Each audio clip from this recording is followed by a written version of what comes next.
Welcome to the Adventures in CRE audio series. Join Michael Belasco and Spencer Burton as they pull back the curtain on everything commercial real estate and introduce you to some of the top minds in the industry. If you want to take your skills to the next level and be part of a growing community of CRE professionals across the world, this is for you.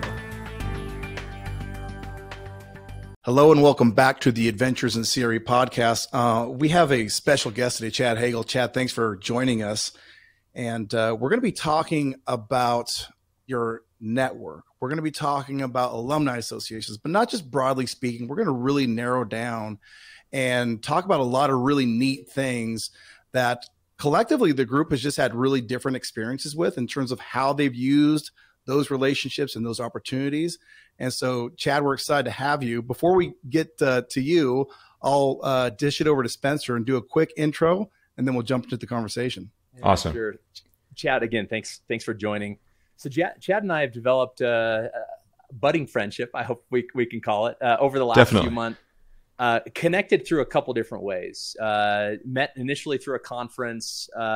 He was kind to invite me onto his podcast, which we'll drop a link to, Dadage's really fun series on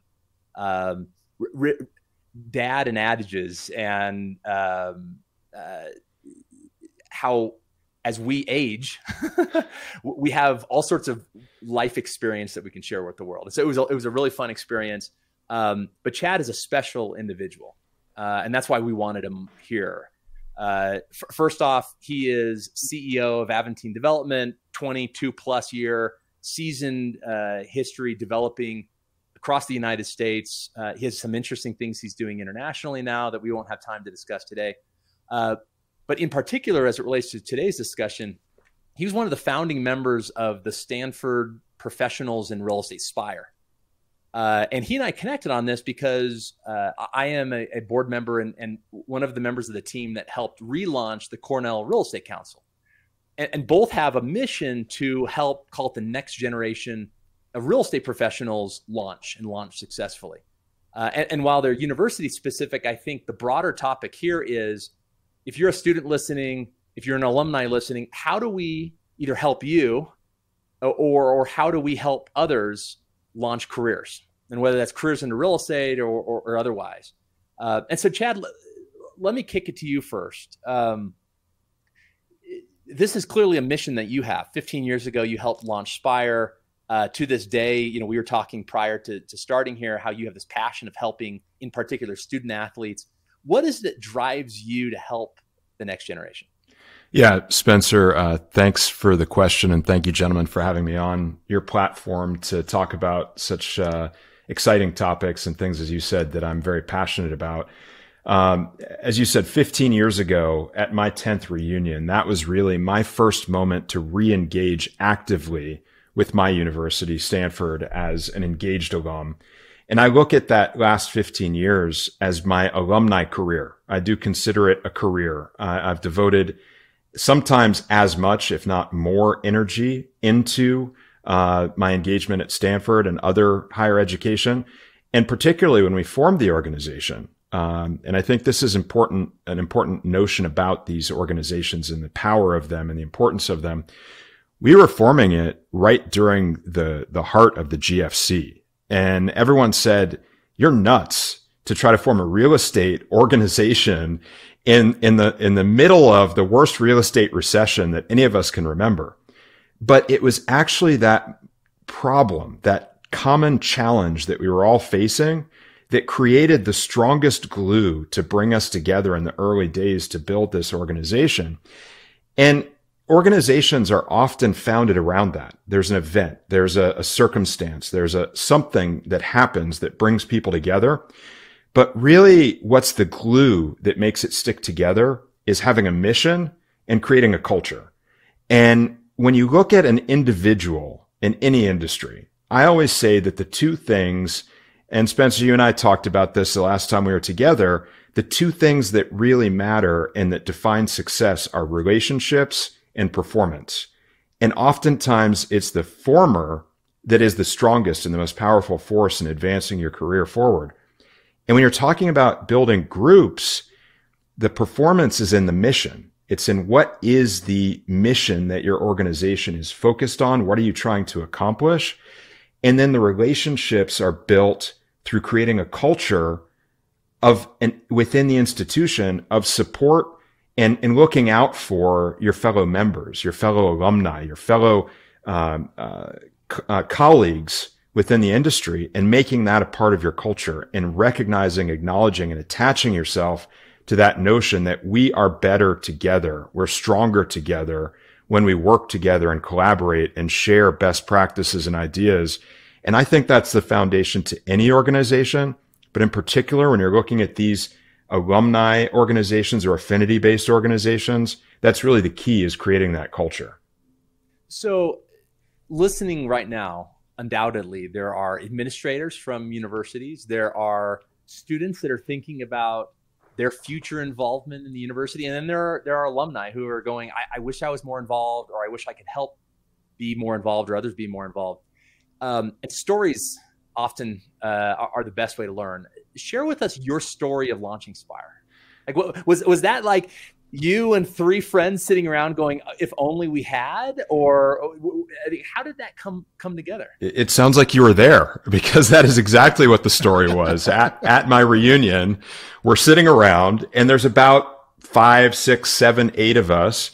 And what's interesting is if you look back at Stanford, and I'm sure it's the same at Cornell and anywhere you look, you can chart the real estate industry based upon what years there are graduates going into the industry. You can see where the real estate industry was in its cycle. When I came out in 1998, the real estate industry was in an upswing.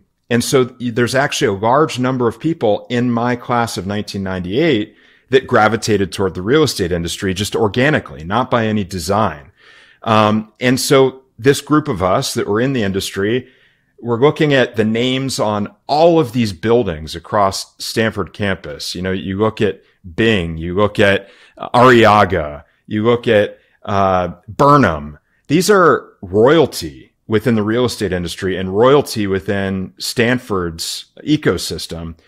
But there was no association that existed to bring together people around this topic. And I kind of understand now why that is, because there's no academic home at Stanford for the real estate industry. Stanford has no real estate major or concentration or minor or program at all. It's just by virtue of people coming together outside of an educational setting and pursuing a career in real estate that they've been so successful. And we just sat around, as you said, and asked the question over and over. And why hasn't this happened? Why not? Why not? Why not? And finally, we just got sick of asking why and just decided to do it ourselves. And it's almost that simple. So describe the challenges of launching. And I've shared these challenges, in a parallel experience. But for the audience, what are some of the challenges? How did you get over those challenges?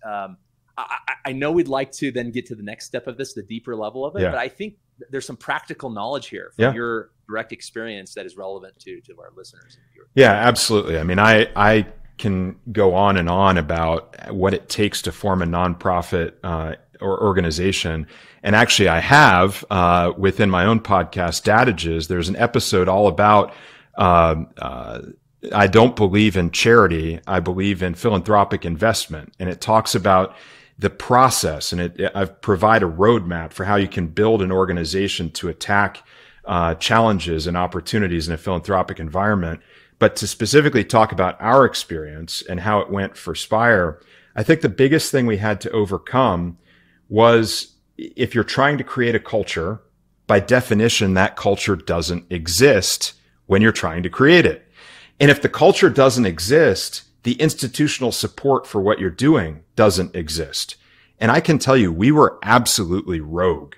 We were perceived by the Alumni Association, the Office of Development, not just as something that was sort of off the grid or off their map and off script for them, but in some ways a threat, because they thought, oh, gosh, if these guys start building this real estate association, they may divert donations that would be going to support the university away from the university and toward their association and running away with our money.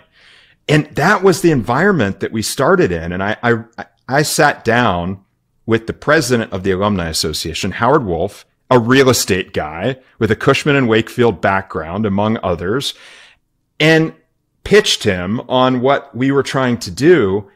And he explained to me over a half-hour meeting in his office the litany of reasons as to why it was never going to work. And 10 years later, fast forward, I was sitting in an auditorium at Stanford with about 200 people, and Howard got up publicly and, to his credit, told that story and said how wrong he was about every single thing he said, and went on to describe SPIRE as the most successful alumni organization in the history of Stanford University. And the reason why is all of those fears that the administration had, they could not have been more wrong, because what actually ended up happening is by us forming a contextual, affinity-based organization with a real mission to engage people who are Stanford alums in the real estate industry and bring them back to the university. There were people who had lost connection with Stanford altogether that we were able to reconnect with Stanford to help students in a career development capacity, to help faculty in providing coursework, case studies, and participation. I've guest lectured about 10 times at Stanford in this time period. And then ultimately, they brought money.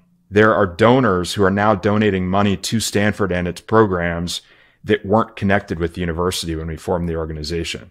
So I'd say the number one thing out of a laundry list of really important steps and approaches to building these organizations is don't be afraid of the resistance you're going to face, and be willing to work your way through cultural change, never by being in opposition to an institution like a Stanford or a Cornell, but by sidestepping and working in parallel.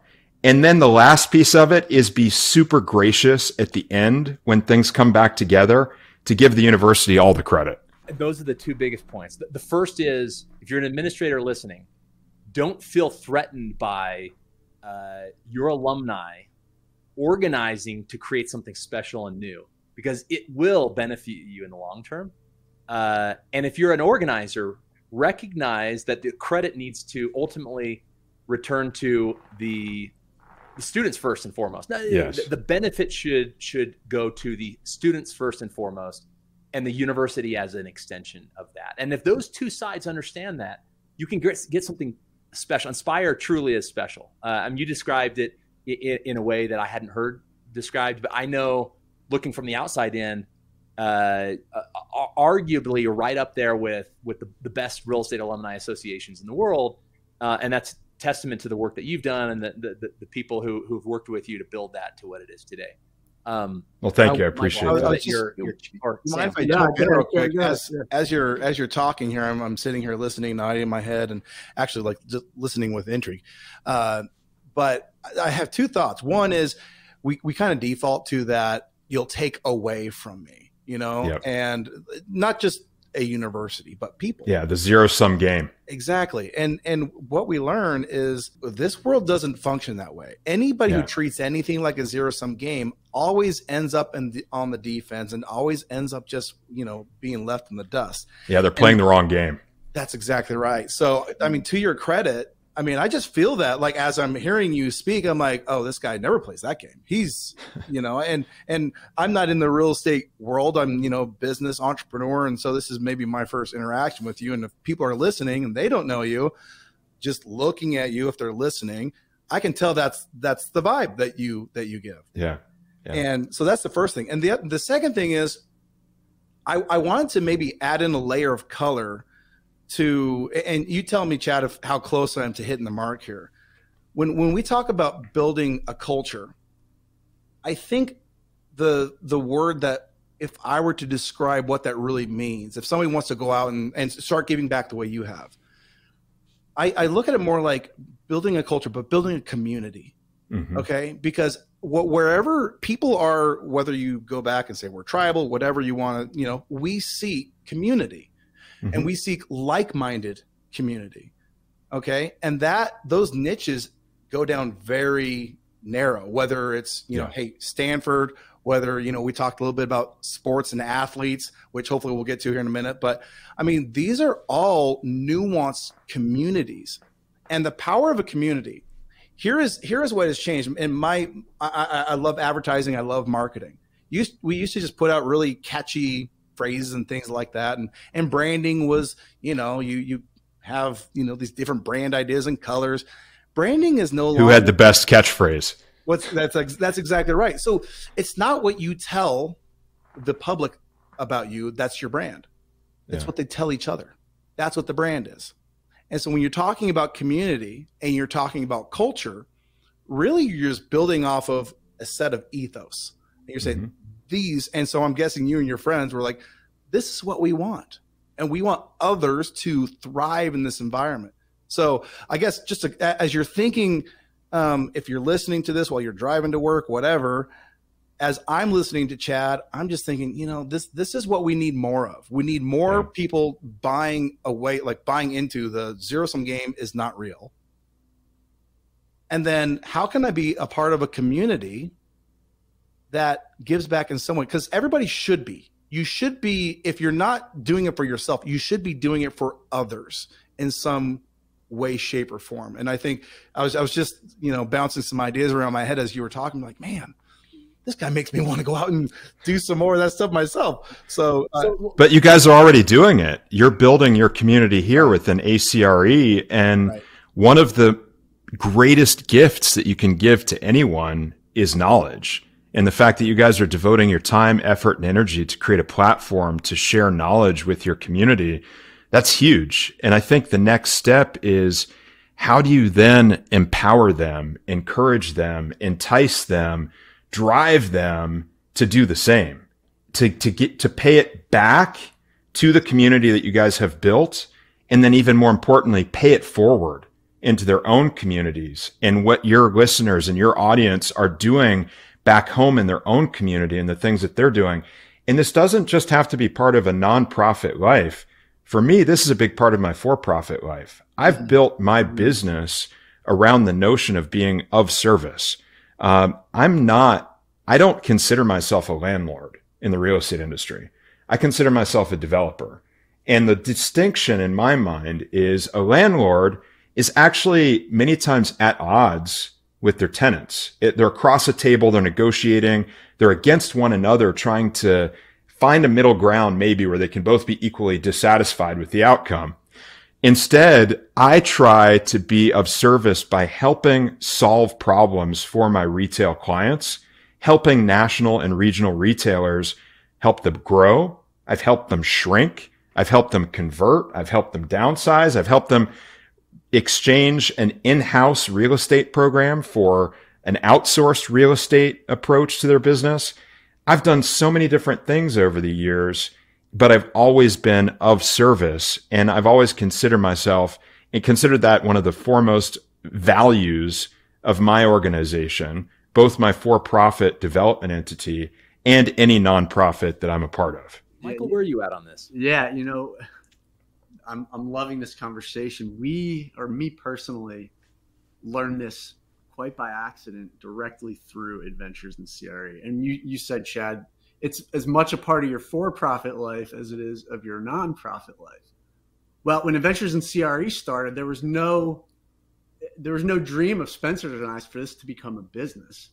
It happened quite by accident because we were of the mindset, let's give everything that we have here in this niche because it isn't being offered out there, and just offer it, because what we were teaching wasn't going to make some fund or some company billions of dollars. It was the essential skills that all of us needed to learn, but there was no free resource out there. You had to spend a lot of money to do it. So we just put it out there for free. And then sooner or later, this idea of just giving without the expectation of anything in return, the return came back quite by accident and quite exponentially. And so I always looked at the nonprofit giving world as very different. And that's just how I grew up. I didn't have that instilled in me until it happened by accident, Adventures in CRE. So I find that whole world, it was almost a magical experience, I would have to say we were giving so much, we weren't asking for anything back. And then all of a sudden, the world's just sort of opening up, and it's opening up not just in monetary value. It's opening up and networking, relationships. This conversation right now is a perfect example of that. It's just it's a magical sort of thing. It's the word that I can find for it, because really you just don't know.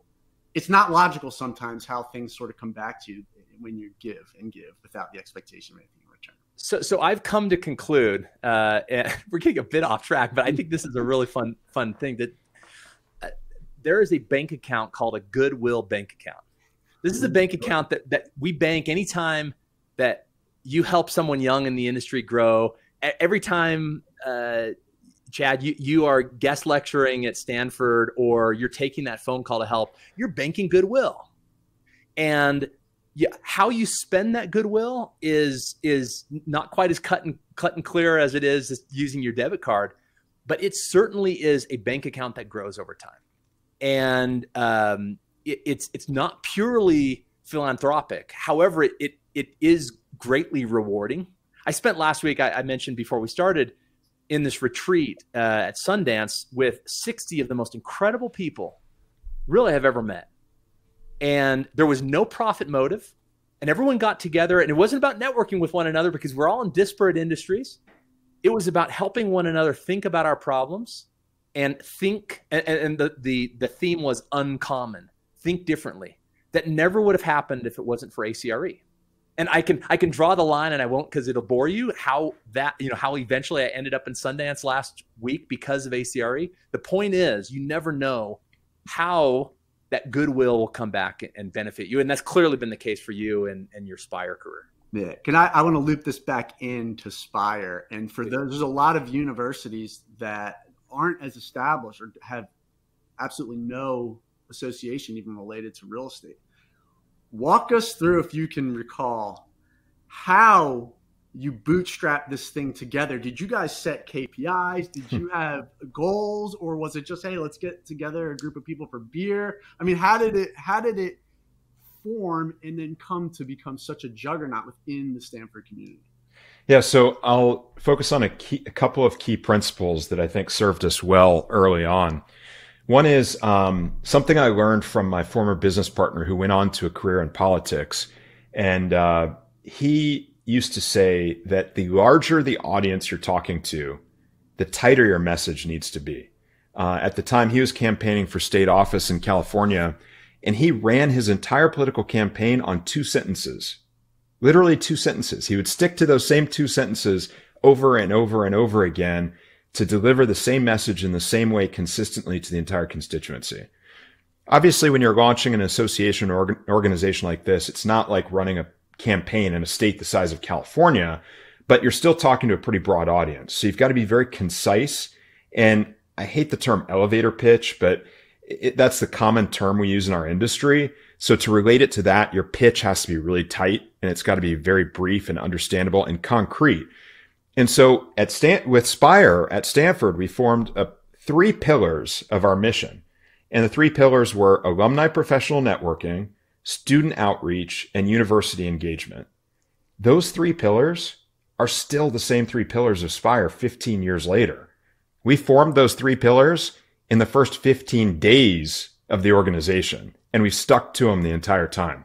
So that message and being very clear and concise about the message. And what's important as well is when you look at those pillars, what we learned over time is it's the networking component, the common ground, the relationship building that brings people to an organization. It's the mission that keeps them there, because there were many attempts over decades to create real estate associations around the Stanford alumni community. And they were usually networking groups where you get together locally for a cocktail hour or events or whatever it might be. But it just kind of tail off and end there because there wasn't a whole lot of substance to it. But the mission is what keeps it sticky and keeps people coming back over and over and over again, because you're all looking in the same direction at a set of common goals. And that's really what I think is fundamental to the longevity of these organizations. And the other thing I'll tell you, and this is a little funny, but it's as serious as it is funny.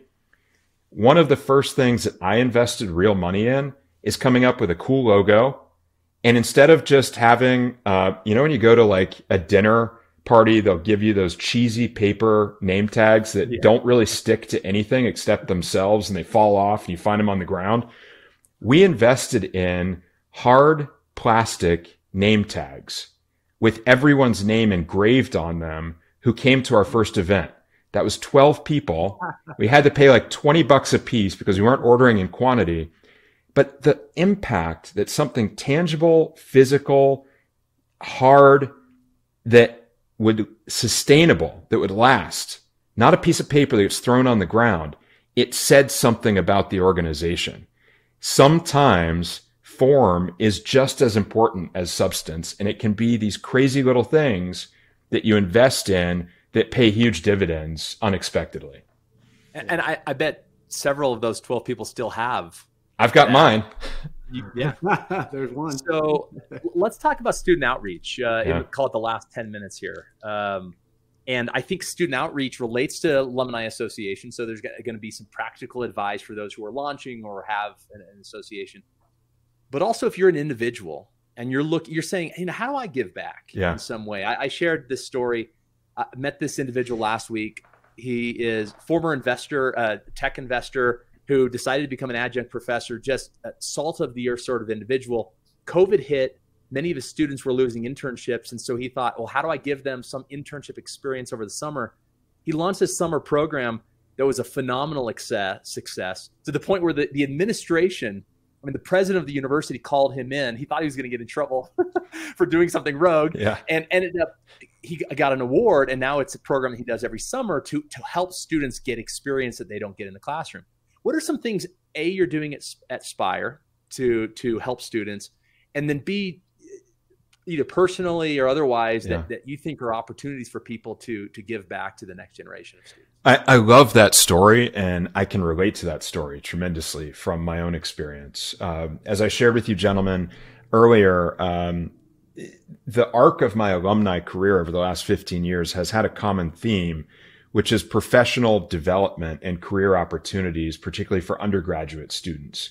And I believe, from my observations, and it varies from institution to institution, but even at the very top educational institutions across this country, I believe that higher education has abandoned completely within their mission the notion of preparing students for professional success after school. And I understand it. I don't necessarily disagree with it philosophically because I value tremendously a liberal arts-based education. I serve on the Humanities and Sciences Council at Stanford. We are focused entirely on delivering that comprehensive liberal arts education to undergraduate students at the university. I've devoted an entire episode of the Dadages podcast to the only thing we have to learn is learning itself, and it's all about that space.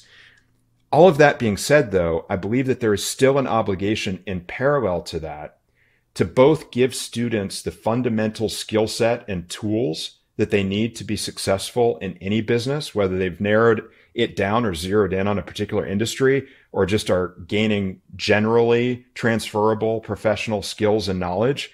I think that's essential. And if it's not being done within the universities, then I think it has to be done outside and again in parallel with the universities. And so SPIRE and other organizations like it are good vehicles for providing this kind of enhanced education in a professional setting. And that's part of what we're doing through mentorship, internships, career development panels, things like that to help expose students to these basic skills.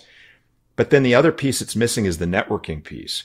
In the Stanford culture of late, and I'm talking like the last 5 to 7 years, and it was really, really even hyper pronounced during COVID, the notion of networking, it's almost like a 4-letter word, because by networking, somehow there's this perception that a student is improperly advantaging themselves versus other students by trying to leverage relationships to succeed professionally. And how perverse is that notion that there's something wrong with building relationships in an effort to grow a career? That's the fundamental basis of what careers are about, is engaging with people. So really trying to transform those cultures is part of that aspect of it. So as I said, there was SPIRE, really focused on the real estate industry. then the next step in my alumni career in this area was very similar to the example that you were talking about, Spencer, during COVID. In the midst of COVID, I was on the Humanities and Sciences Council, and there were 200 students, undergrads within Humanities and Sciences, that had internships and job offers erased, completely erased. And so we mobilized, and it was the greatest, most memorable and exciting and invigorating mobilization of alumni that I've ever seen at Stanford. We brought together these alumni to start creating new career opportunities for these students. And we ended up replacing about 120 of those 200 lost professional opportunities through hand-to-hand combat. I mean, trying to insert people into different industries, talking to industry leaders, talking to people who owned and operated companies, finding ways to create pathways for these students. So that was sort of experience two. And now where I'm translating it to in my career is focusing on what I think is a highly desirable and highly employable cross-section of undergraduate students. And those are the student athletes. You can probably see on the wall behind me the Elway jersey. I bleed Stanford Cardinal through and through. And I think that part of what has made Stanford, as well as many other higher educational institutions, what they are, is this university concept. University meaning bringing together all the parts and having that full experience of athletics, academics, community engagement, everything else that goes along with it. Many people don't realize how disadvantaged in an era where we talk so much about the advantages of being student athletes, NIL, the transfer portal, pay for play, endorsement deals, money coming out of every orifice, it seems, going toward student athletes. And that's really the very, very small minority. It's the upper crust, the Caleb Williamses of the world, the quarterback of USC, who have the profile to command the kind of economic benefits that you're talking about. The reality of the student athlete experience is they spend so much of their time devoted to their sport and then devoted to their academics. There's nothing left. So they are disadvantaged versus other students in terms of their ability to create internships and career development pathways for themselves. And again, the institutions, the universities, haven't adequately backstopped for all of this to create those things. And in some institutions, you have a really ultra strong alumni community. I'll look at USC again, San Diego State University, most of the SEC schools. You basically could fall off of a playing field and land in a job because the alumni community is so committed to supporting those student athletes. But at other institutions like Stanford, that's not part of the culture. And so one of the things that I'm really working on now, through a new nonprofit organization called SPAN, the Student Athlete Professional Advisory Network, is tapping this group of, as I said, highly desirable, highly motivated, highly skilled, highly dedicated students and helping them find career development pathways toward their futures. And that's really one of my key areas of focus now. So how do you do that? Student athletes is an example of, and I like how you described it.